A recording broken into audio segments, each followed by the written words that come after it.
Hello friends, welcome করছি আমার channel cure by হোমিওপ্যাথিতে। আশা করি সবাই ভালো আছেন, সুস্থ আছেন। আমি ডক্টর সম্বিতা মৈত্র। কাল ঈদ, সবাইকে ঈদের অগ্রিম শুভেচ্ছা। ঈদ সবার আনন্দে কাটুক, ভালো কাটুক। ঈদ খুশির উৎসব, সেই সাথে সবার সঙ্গে সবার একটা মেলবন্ধনের উৎসব, আর তার সাথেই চলতে থাকে ভুরি ভোজ। তাই এই ঈদের মৌসুমে এত আনন্দ, এত খুশির সঙ্গেও নিজের শরীরের খেয়াল রাখাটাও অবশ্যই আমাদের কর্তব্য। তো সেই চিন্তা ভাবনা থেকে আজকের ভিডিও। কিছু হোমিওপ্যাথিক মেডিসিন আমি আজকে আলোচনা করতে চলেছি, যেগুলো হয়তো আপনাদের কাল সাথে রাখলে আপনারা অনেক দিক থেকেই নিজেদেরকে সুস্থ রাখতে পারবেন। ফ্রেন্ডস, ঈদের দিন বন্ধু বান্ধব, আত্মীয় পরিজন, পাড়া প্রতিবেশী সবার সঙ্গে খুশির সময় যখন আমরা কাটাই, সাথে চলতে থাকে দেদার খাওয়া দাওয়া। তার মধ্যে থাকে অতিরিক্ত স্পাইসি ফুড, বিরিয়ানি, ময়দা জাতীয় ফুড বা ডেজার্ট, মিষ্টি জাতীয় অনেক আইটেম এবং প্রসেস ফুডও আমরা অনেক সময় খেয়ে থাকি। তো এই সমস্ত খাবার থেকে অতিরিক্ত পরিমাণে যদি আমরা খাই, তো এই সমস্ত খাবার থেকে কিন্তু হতে পারে গ্যাস, অ্যাসিডিটি, ইনডাইজেশন, ব্লটিং বা পেটে একটা হেভিনেস ফিল, পেটে ব্যথা। তো এই সমস্যার সমাধানে আপনারা সঙ্গে রাখুন নাক্স ভূমিকা 30।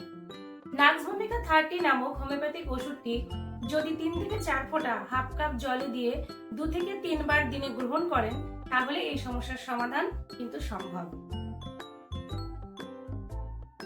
বন্ধুরা, যেসব লোকেরা প্রথম থেকে ব্লাড সুগার বা ডায়াবেটিসের সমস্যায় সাফার করছেন, তাদের কিন্তু ঈদের দিন বিশেষ সাবধানতা অবলম্বন করা উচিত।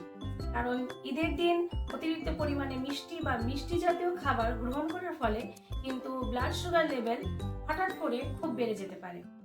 তো এক্ষেত্রে আপনারা মিষ্টি জাতীয় খাবার একটু কম পরিমাণে খান এবং চেষ্টা করুন যে বাড়িতে তৈরি ছানা দিয়ে যদি মিষ্টি বানানো যায় এবং সুগার ফ্রি যে মিষ্টিগুলো এখন বাজারে পাওয়া যায় সেগুলো খেতে, যদি খেতেই হয়।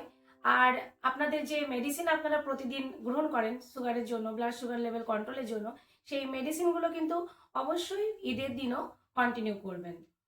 এবং যদি ব্লাড সুগার লেভেল হঠাৎ করে বেড়ে যায়, সেক্ষেত্রে হোমিওপ্যাথিক একটি ওষুধ বলবো, সিজিজিএম জ্যাম মাদার টিংচার। এই ওষুধটি 15 থেকে 20 ফোঁটা হাফ কাপ উষ্ণ গরম জলে দিয়ে যদি দিনে 3 থেকে 4 বার গ্রহণ করা যায়, সেক্ষেত্রে কিন্তু ব্লাড সুগার লেভেল কমিয়ে আনা সম্ভব।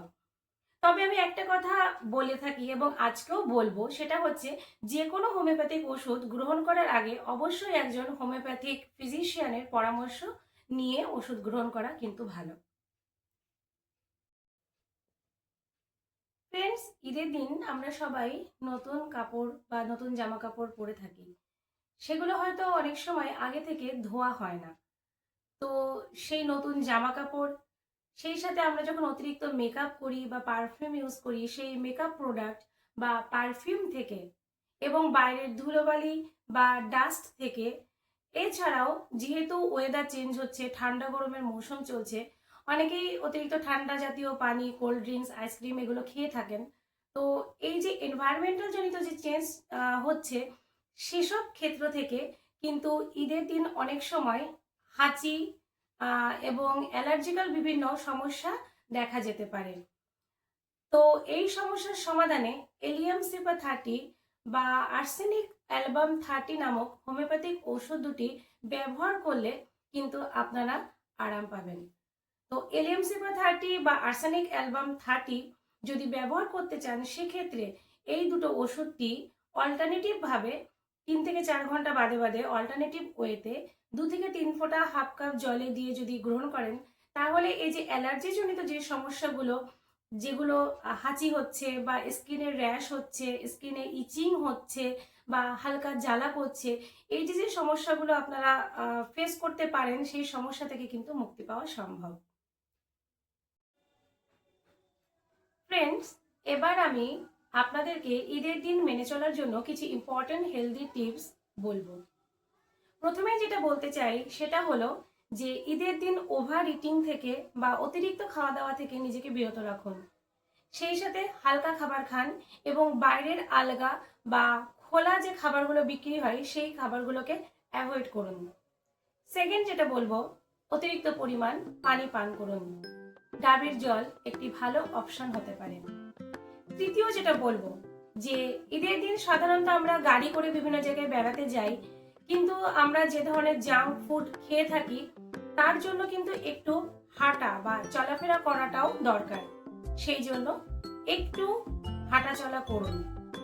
এবং সর্বশেষে যেটা বলবো সেটা হলো যে আপনারা সুতির কাপড় পরিধান করুন, যাতে স্কিনে কোনো র্যাশ বা অ্যালার্জি না হয়, এবং সম্ভব হলে কাপড়টা আগে থেকে ধুয়ে তারপরে সেটাকে সুন্দরভাবে আয়রন করে আপনারা ব্যবহার করতে পারেন। এবং পর্যাপ্ত স্লিপ নিন, যদি দরকার হয়, শরীরে রেস্টও দরকার, তাই যদি দরকার পড়ে তাহলে পর্যাপ্ত স্লিপ নিন। সবাই আনন্দ করুন, ভালো কাটুক, সুস্থ কাটুক আপনার ঈদের দিন। ঈদ মোবারক জানিয়ে আমার আজকের ভিডিও শেষ করছি। আশা করি আজকের ভিডিও আপনাদের ভালো লেগেছে। এরকম আরো ভিডিও পেতে আমাদের চ্যানেল কিওর বাই হোমিওপ্যাথি অবশ্যই সাবস্ক্রাইব করুন, এবং আমাদের Facebook page cure by homeopathy follow করে দেবেন। এবং ভিডিওটা যদি ভালো লেগে থাকে আপনার বন্ধু বান্ধব, আত্মীয় স্বজন সবার সঙ্গে শেয়ার করুন, লাইক করুন। ভালো থাকুন, সুস্থ থাকুন। Stay happy, stay healthy.